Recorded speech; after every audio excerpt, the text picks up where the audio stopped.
Hi, I watched Why Women Love, and here's my review.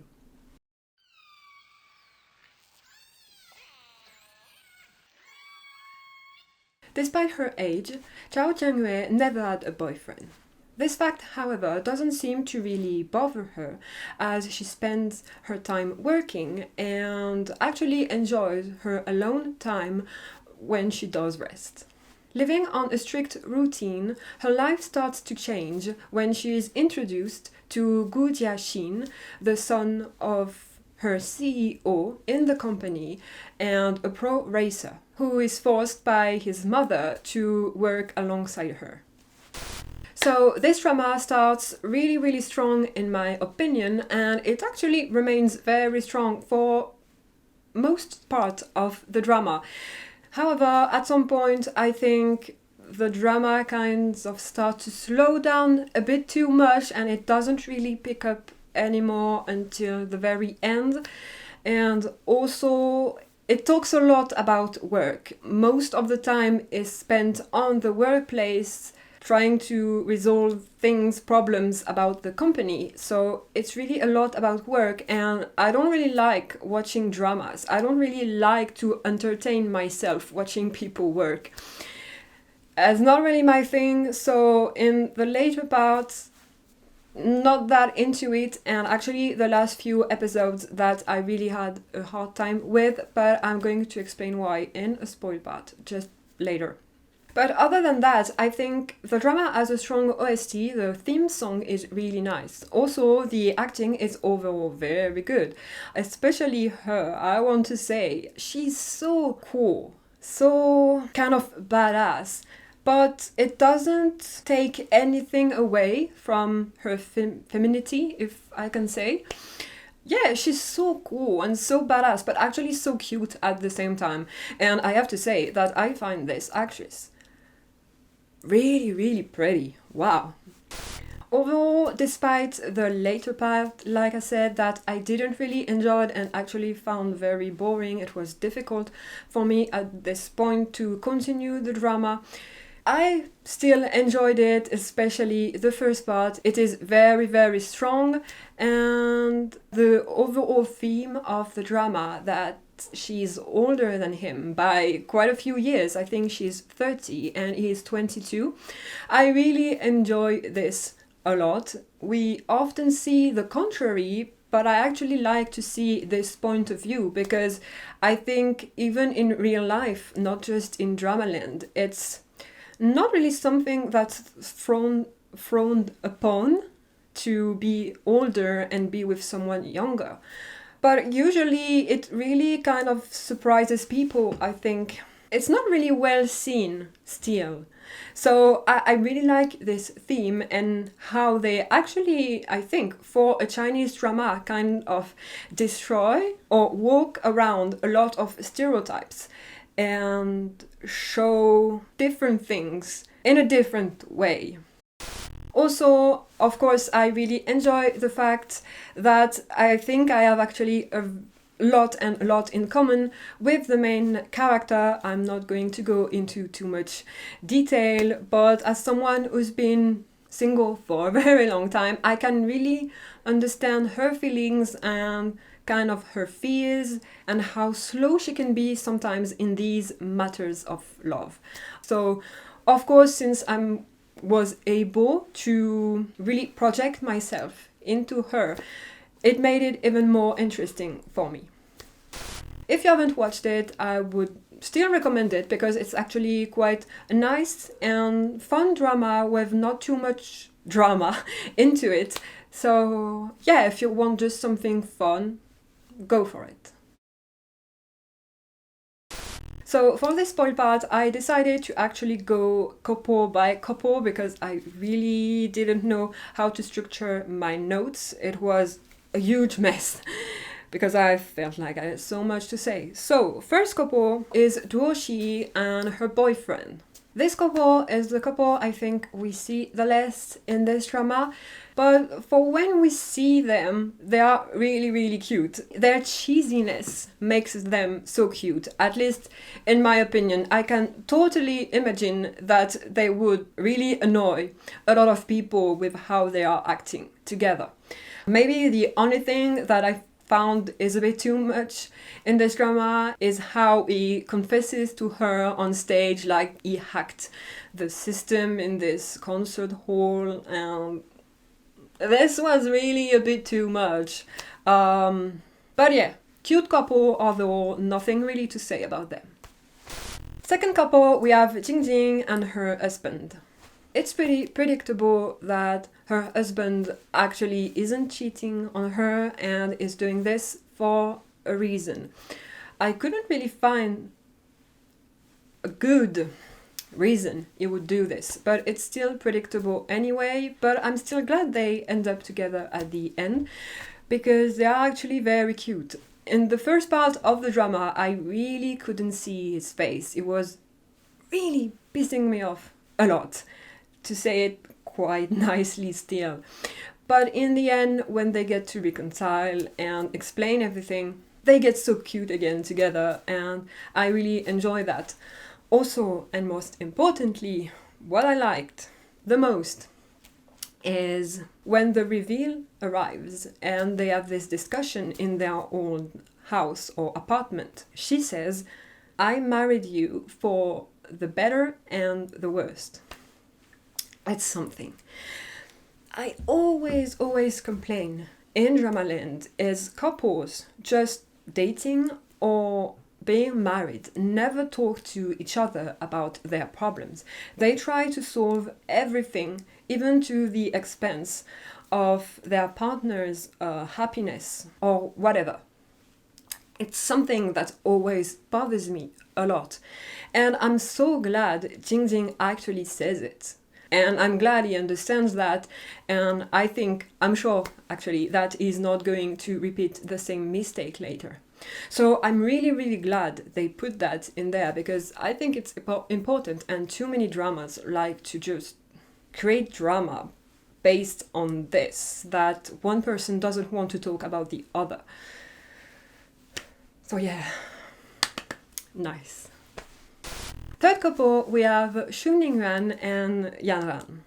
With those two, we actually have the contrary of the main characters, where she is younger and he is older.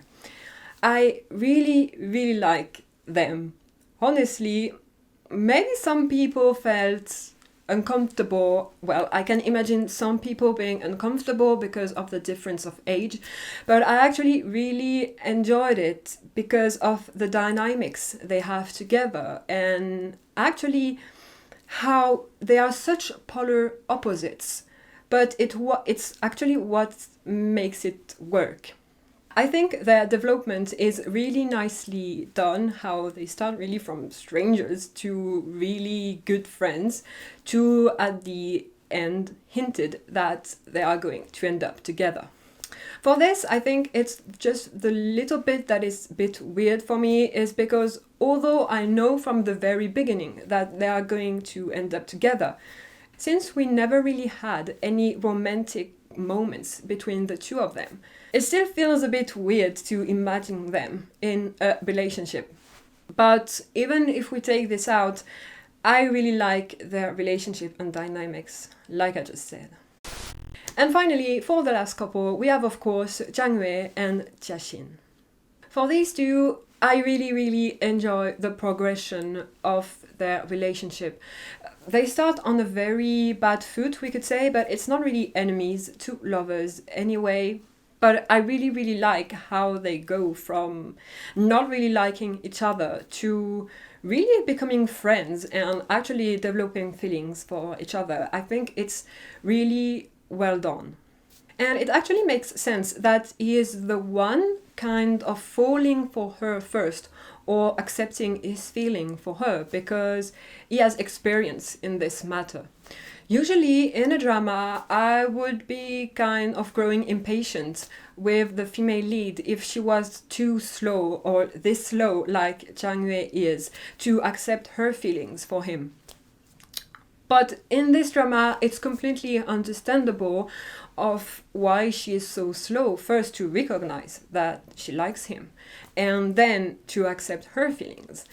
Because, sure, she's never been in a relationship, and with time, it can grow a bit scary, I think, to actually change this status, because it brings a lot of change in your life. And also at some point we get to know that it's not only that, but she doesn't really believe in love anymore because of her parents. So it actually very much makes sense that it would take her so much time to accept him. The only thing maybe that I didn't really like in their relationship is how Jashin actually was kind of pushy sometimes.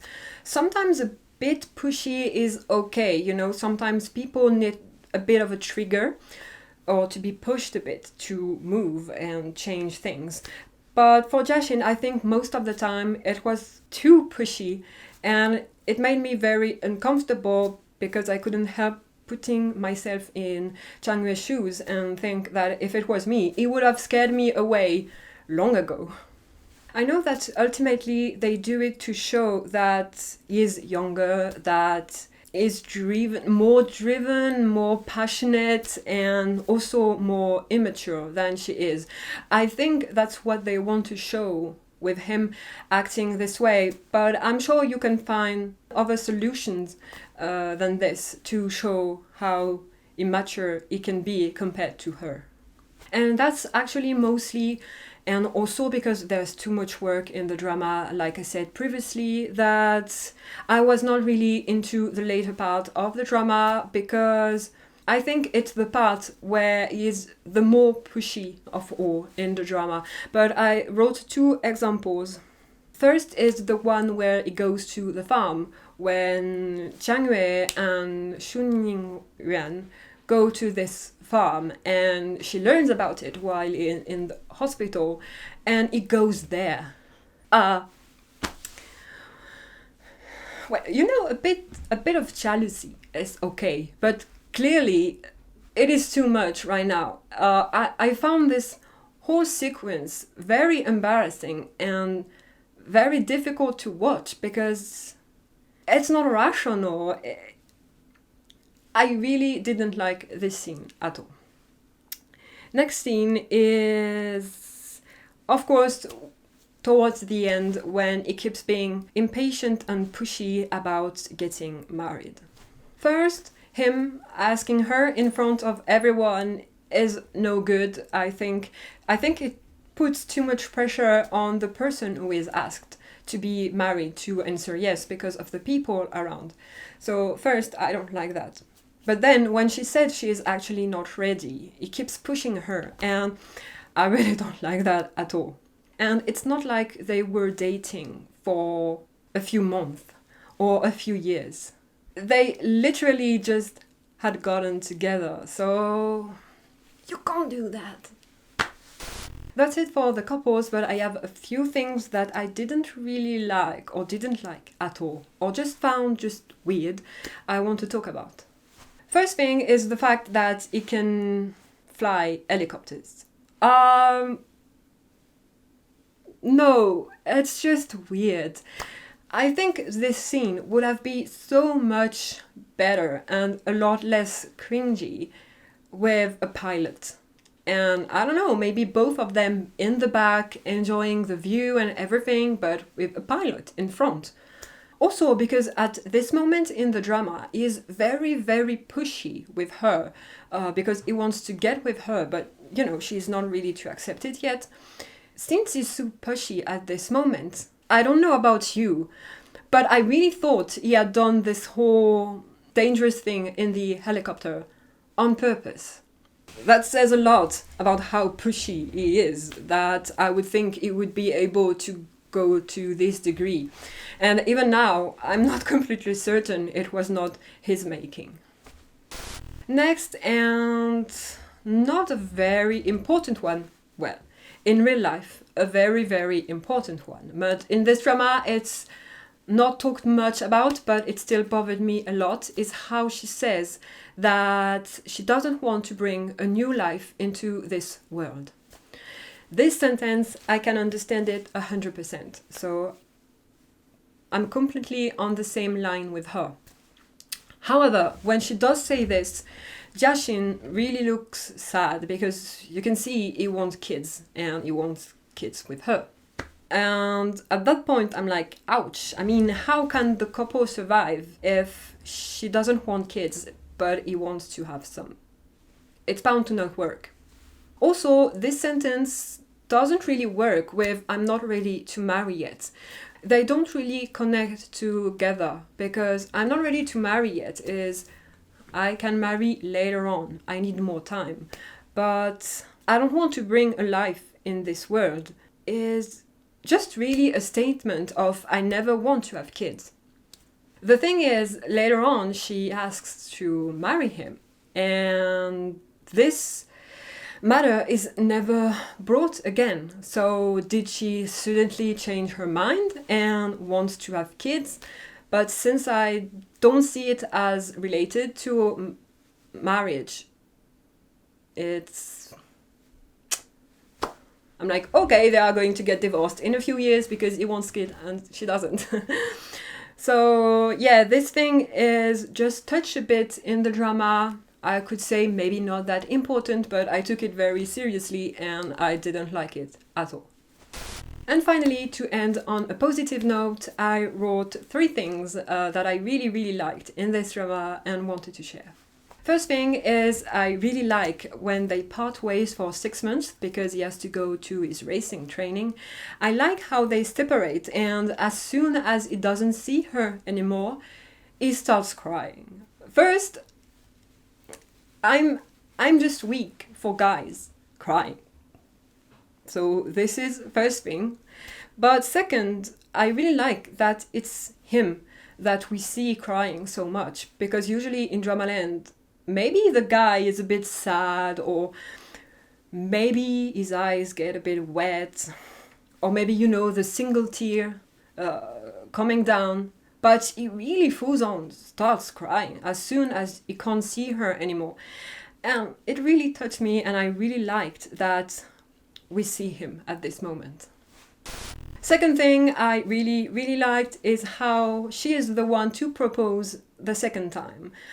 It really shows that she's ready. It's not him asking again and her saying yes. It's her asking him when she is finally ready. And I really like how she does it, where she goes to different people he knows to make her proposal. Something else I actually really like, again, is how he goes on stage and, has tears in his eyes and is really, really touched by what she did. And that it's not a problem that she is the one asking. Usually, and I think we kind of had it a bit in this drama, is it's the guy who has to do everything. But it's not made as a problem at all that she's the one proposing. Jashin ultimately doesn't care that it wasn't the one to propose and give her a ring. She is the one who gave him a ring. And in a sense, I think it's a very good conclusion to this whole marriage and proposal thing. So that's actually when I started being a lot less angry about this whole thing and being pushy and everything. Because I think it ends in a very, very good way.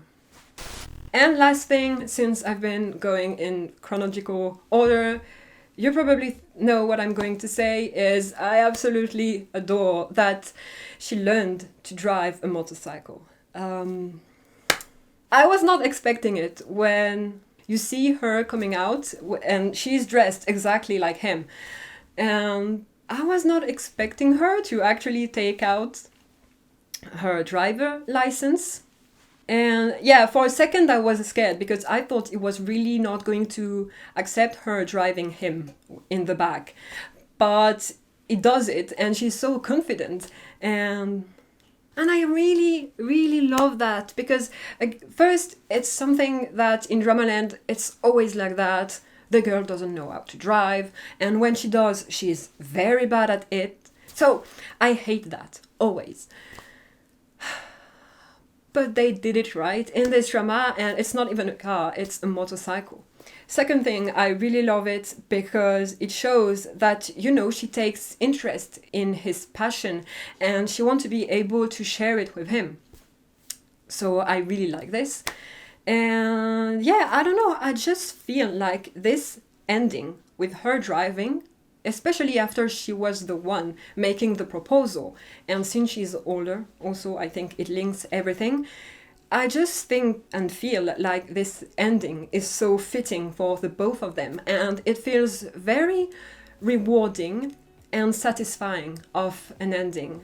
I don't know about you, but I'm pretty sure everyone or almost everyone felt the same about this ending. Okay, and that's it for me on Why Women Love. Ultimately, I gave it 7.5 because I can't really shake this part where I was quite bored and it was very difficult for me to continue the drama. But I think the first part is very, very strong. I really enjoyed it a lot. And same for the last few minutes of the last episode. I think it's a very perfect ending, and which is actually quite incredible because I think endings are actually the most difficult part of the story to really nail. And yeah, I think they really nailed it. So yes, I would still recommend this drama if you haven't watched it. Like I said in the no spoil part, it's fun to watch, it's very easy to watch too, there's not too much drama going on. So go ahead, really. I confidently can say that you're going to spend at least a good time. So yeah, with these last words, don't hesitate to tell me what you thought about this drama if you've watched it. And yeah, I'll see you in the next video. Bye bye!